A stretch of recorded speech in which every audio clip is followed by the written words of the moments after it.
personally value honesty, and do you see it as a universal value? Yes, I definitely value honesty. I think it is the only way that you can live. I believe that if you're not honest, it will always catch up with you, and eventually it will tear you apart. Anybody, when you're kids, it's very easy to lie so you don't get in trouble, and, you don't want to, rock the boat. So you tell a story to make sure you don't hurt anybody's feelings. But in the end, you end up suffering because it starts tearing away at your soul, and then you can't look at yourself in the mirror because you're embarrassed of the person you are. Without honesty, you can't truly love yourself because it means you're not willing to take a risk of losing something just in case you were honest. And I believe that you must be 100% honest, even if you might lose something because of it. Do you believe in karma, and does it have any impact in your life? That's interesting. I used to believe in karma, but now I believe in life gives you what you give it. If you are a nasty, lying, cheating person, that will come back to you just because whatever we put out into the universe comes back to us. I believe you can also redeem for your sins. I don't believe, for the rest of the life that you'll be haunted for it if you actually recognize the fact that you've made a mistake and are willing to take personal responsibility for that and cannot continue to do the same behavior. So karma's a tough one. I mean, I wouldn't want to define it that way. I definitely would define it as whatever you put out into the world will come back to you. The environment that we live in has an impact on a person to be a cheater. No, I don't think the environment does. What I think happens is if you're in an environment where there's a lot of people cheating, it's much easier to make that decision yours as well. I think we make our choices and we live with those choices. So if you're in an environment where people are cheating, you can make the choice not to, and you can hopefully inspire other people to follow your lead. Most people end up following suit and doing what everybody else does, and what ends up happening is you regret it for a very long time until you're like, okay, I gotta stand my ground and not do what everybody else is doing just because they're cheating. Is it true that cheaters do better in life than the honest people? No, cheaters do not do better in life. It may seem like maybe some cheaters have done well in life, but honestly, that catches up with you. I am not gonna lie, when I was very insecure and going through all the stuff that I was going through, I used to lie all the time because I didn't want anybody to know who I was. And I couldn't even stand myself. I would lie to not hurt people's feelings because I was so concerned about how people would see me if they knew my truth that I would do anything to make sure nobody saw me.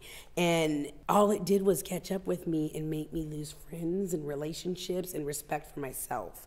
So cheaters don't prosper, as they say, because, that cheating is just a lie to yourself that you're not willing to do the work that it takes to actually not be a cheater. It's the easy way out, and the easy way out doesn't take you anywhere but down. What consequences should follow to those who cheat in your university or college? What consequences what consequences should follow those that cheat in your university? That's going to be a twofold answer. One, they should fail. I think that is inevitable. They could get the opportunity to retake the test legitimately with somebody over their back, making sure that they don't cheat, but they definitely have to fail. There's no way that a cheater should be able to be rewarded for cheating. I also think because it is so rampant on so many universities and so many high schools and so many campuses, I think we need to start teaching how to take personal responsibility so that people recognize the fact that cheating is wrong. I think so many people are doing it that a lot of students don't even really think it's bad. It's like, oh, that's just what everybody does. And because school is so mandatory on testing and testing so important that people get overwhelmed. Like, we're not really teaching how to be responsible students that take pride in what they do and honor the fact that they worked really hard and got a great grade. Because being excited about the work that you've done, being able to go, you know what, I didn't work really hard and I got a C, and being able to take that responsibility and learn from it and become a better student, I really think that's what we have to start teaching, because, you know, you can scold somebody, you give them an F, but then doesn't mean they're going to stop cheating. It just means that, okay, I can't cheat in this class. So we're not giving them a consequence and a different way to see things so that they can continue to be better and not do the same thing over and over again. Yeah.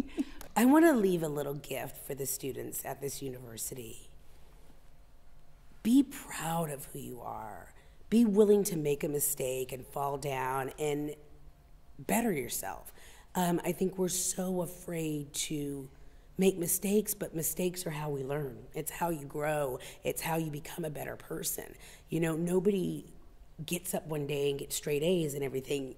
You gotta work. And the harder you work at something, and I don't mean you have to work hard and that's all you have to do is work hard, but when you put your all into something and you really love what you do, then you have a smile on your face of pride that means I did this and I did it the best that I could. Even if you get a C and that's the best you could, because I was horrible in math. Like, I was the worst math student in the world. It just didn't click in my brain. And me and my mom and dad were like, okay, this is the best you can do because it's just not what you are. So I went from being, you know, doing C's to B's, and I was like, that's as good as it's gonna get. And when I went to university, I had to take a remedial math class because I was so bad. And then in that class, I actually learned more because I applied myself, and I had a teacher that was willing to teach me. If you're not getting what you need, find what you need with somebody else, because the best life that you can possibly have is doing something you're proud of, doing something that makes you respect yourself. And that's my gift for you. Thank you. Thank you so much. Oh my God, did you guys hear my stomach growl in the middle of that?